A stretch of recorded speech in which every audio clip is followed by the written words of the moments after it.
ACP sir উঠলাম সিঁড়ি দেয়া কিন্তু বাইরে এলাম টয়লেট দেয়া, বুঝলাম না তো বিষয়টা।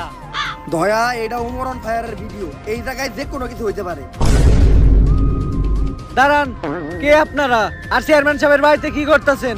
গর্ত থেকে সূত্র খুঁজা বাই কইরা সবাই রে দেই শাস্তি, গুনি না কোনো ভিআইপি, তাই পাবলিক আমা করে ভালোবাসা ছোট্ট করে একটা নাম দিয়ে দিছে সিআইডি।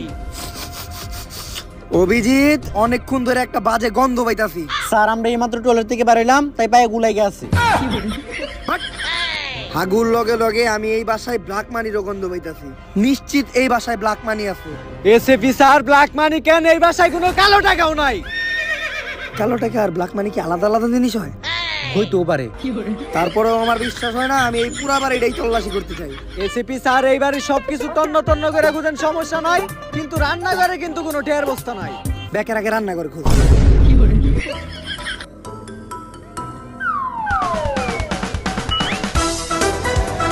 স্যার এই যে টাকার বস্তা।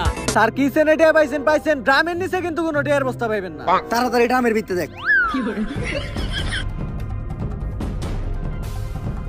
পাইছি টাকার ব্যাগ, পরে ধরে নিয়ে যাইতে হইব, তাইলে চেয়ারম্যানের সব ব্ল্যাক মানির সন্ধান পাবো। দৌড় মিয়া, আপনি কানা নিস দশটা গুলেন, আপনি ব্ল্যাক মানি পাইলেন কই? এগুলা তো ব্লু মানি। তোরে শ্বশুর বাড়িতে ধইরা নিয়ে বাড়ি যদি দেই